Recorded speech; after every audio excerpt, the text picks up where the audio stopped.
Hello student, मैं राजकुमार सैनी आप सभी छात्रों का राजस्थान अकेडमी चूरू द्वारा संचालित इस ऑनलाइन पाठ्यक्रम में हार्दिक स्वागत करता हूं। देखो, हम ज्यामिति के बारे में पढ़ रहे थे और देखो इसमें मैंने आपको कुछ महत्वपूर्ण परिभाषाएं लिखाई थी। इसी श्रृंखला में देखिए आप कुछ और आगे जैसे हमारे पास पॉइंट आता है बहुभुज के बारे में आता है। अब जो हमारा अगला पॉइंट आएगा वो बहुभुज आएगा।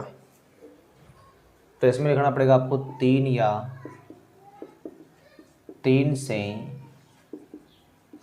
अधिक रेखाखंडों से बनी आकृति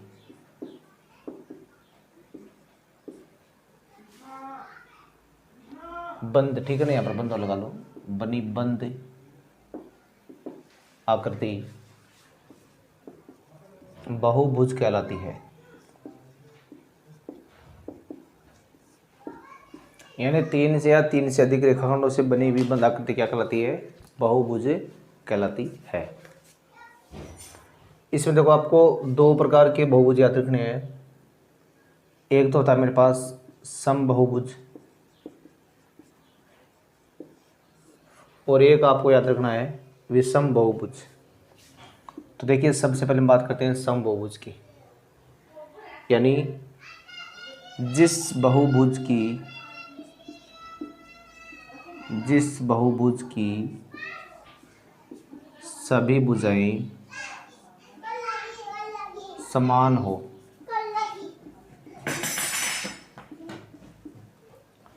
समबहुभुज कहलाता है। समबहुभुज कहलाता है। एक होता है मेरे पास विषम बहुभुज।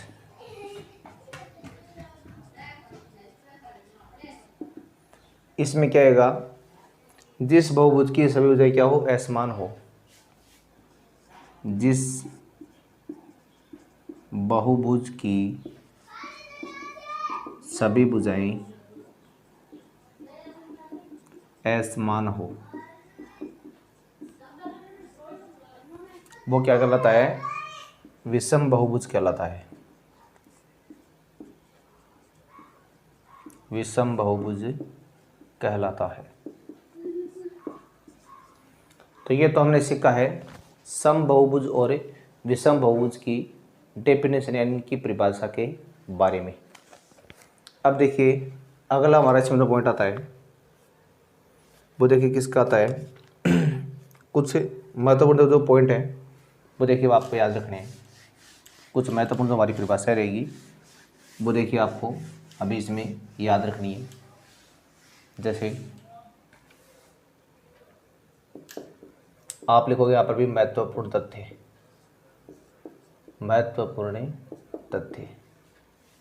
इसमें पहला पता है बहुभुज को बनाने वाले रेखाखंड वो उसकी भुजाएं कहलाते हैं। और उसके अलावा इसमें आपको याद रखना है कि तीन भुजाओं से बना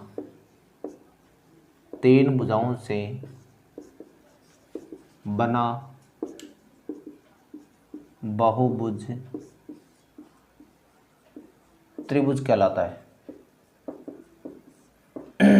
त्रिभुज कहलाता है, ठीक है ना। और एक याद रखना है चार भुजाओं से बना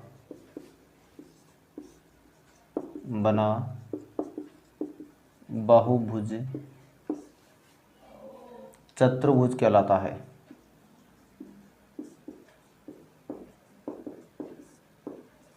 इसके अलावा पांच भुजाओं से बना पंचभुज हो गया, यानी पांच भुजाओं से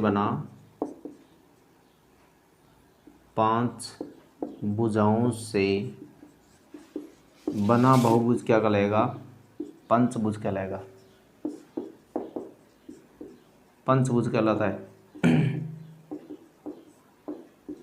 और छह भुजाओं से बना षटभुज कहलाता है।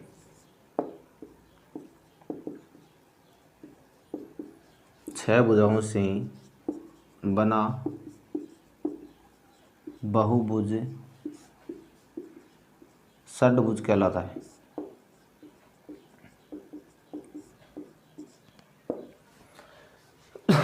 इसके अलावा देखो आपको ये सारी बातें होगी ना। अब देखो वृत्त के बारे में आना, आपको अगला पॉइंट आपका आएगा वृत्त के बारे में। तो इसमें आपको क्या याद रखना है, यानी एक निश्चित बिंदु से समान दूरी पर व्यवस्थित बिंदुओं का समुच्चय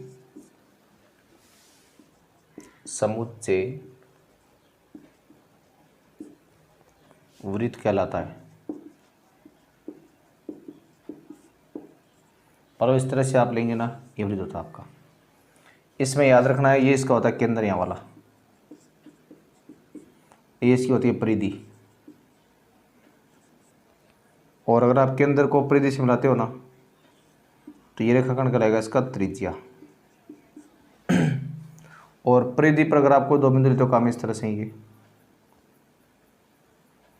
इनको मिलाते हो तो ये कहलाएगी जीवा। और वृत्त की वह जीवा जो केंद्र से होकर चले जाए इस तरह से ही, ये कहलाएगा इसका व्यास। तो ये सारी बातें आपको ध्यान में रखनी है। इसी तरह मान लो जैसे वृत्त हमारे पास, अगर आप देखो इसके दो भाग करते हो इस तरह से वाल, तो ये कहलाएगा इसका लघु चाप, ये इसका लघु चाप कहलाएगा। और बच गया वो कहलाएगा इसका दीर्घ चाप। इसके अलावा देखो अगर आप केंद्र को इन दोनों बिंदुओं से मिलाते हो, तो ये जो छायांकित भाग बनेगा ना, ये कहलाएगा इसका त्रिज्या खंड। और अगर मान लो आपके पास जैसे वृत्त आ रहा हुई है, ये जीवा है। अब तो जीवा इसमें दो भाग बन रहे हैं, ये कहलाएंगे इसके वृत्तखंड कहलाएंगे, वृत्तखंड। छोटे वाला लघु वृत्तखंड, बड़े वाला दीर्घ वृत्तखंड। ठीक है ना। इसके अलावा देखो आपको याद रखना है कि जैसे मान लो हमारे पास होता है, जैसे हम बात करते हैं कि जैसे मान लो एक वृत्त है, मान लो कोई एक रेखा ये इसको इस तरह से स्पर्श करते हुए जा रही है। और अब यहाँ पर जो बिंदु आएगा ना, ये तो कहलाएगी इसकी स्पर्श रेखा। ठीक है ना। और जो इसको ऐसे काटते हुए जाएगी, ये कहलाएगी इसकी छेदक रेखा। ठीक है, ये सारी बातें आपको ध्यान में रखनी है। अब देखो हम इसमें कुछ अपने जो क्वेश्चन आंसर वो भी करने वाले हैं। तो देखिए कुछ प्रश्न देखिए आप आगे भाई।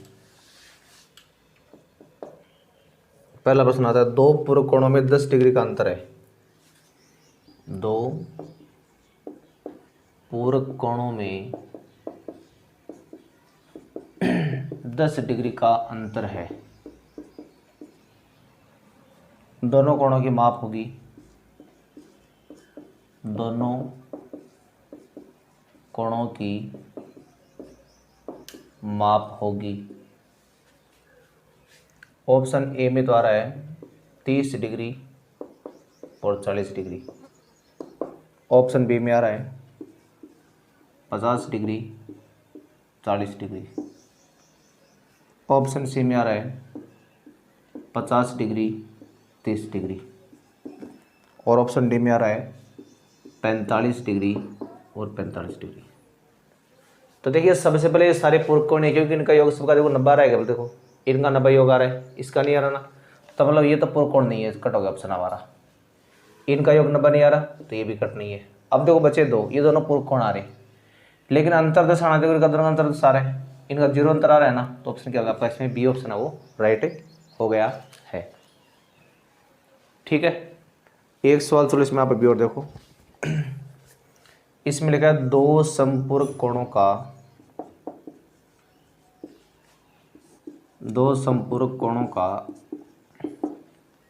जो अंतर है 20 डिग्री है, प्रत्येक कोण का माप कितना होगा? प्रत्येक कोण का माप कितना होगा, यह आपको पता करना है। और ऑप्शन ए में क्या लिखा है यहाँ पर भी? 130 और 50। ऑप्शन बी में लिखा है 45 और 135। ऑप्शन सी में लिखा है 90 डिग्री और 90 डिग्री। और ऑप्शन डी में लिखा हुआ है 100 डिग्री और 80 डिग्री लिखा हुआ है। अब देखो प्रश्न में लिखा क्या, पहले वो बात आप ढंग से समझिए। यहाँ पर लिखा है कि दोनों कोणों में जो अंतर आपका रहा है ना, वो कितने डिग्री का रहा है? 20 डिग्री आ रहा है। तो देखिए पहले जोड़ इनको, ये क्या 180 आ रहा है क्या? बिल्कुल आ रहा है। इनको जोड़ा कितने आ रहे हैं? 180। ये भी है आपका पूर्ण कोण, ये भी 180 आ रहे हैं, ये भी 180 आ रहे हैं। अब देखो कि ऐसे कौन से कोण हैं जिनका अंतर कितना आ रहा आपका, यानी उनका अंतर क्या आना चाहिए आपका? 20 डिग्री आना चाहिए। तो देखो अगर आप इन दोनों को घटाओगे तो यहाँ पर अंतर आपको कितना मिलेगा? इसमें अंतर मिल रहा है आपको 80 डिग्री का अंतर मिल रहा है ना, तो ये तो होगा नहीं आपका। फिर इनमें देखो अंतर घटाएंगे तो क्या आएगा? 90 डिग्री का आएगा, तो ये भी नहीं होगा।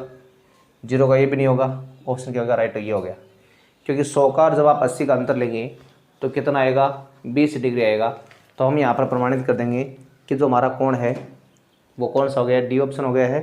यानी 100 और 80 डिग्री दोनों के आपके संपूर्ण कोण है और जिनका अंतर कितना रहा है? 20 डिग्री आ रहा है। तो आज के लिए बस इतना ही। मिलते हैं नेक्स्ट वीडियो में, तब तक के लिए नमस्कार, धन्यवाद।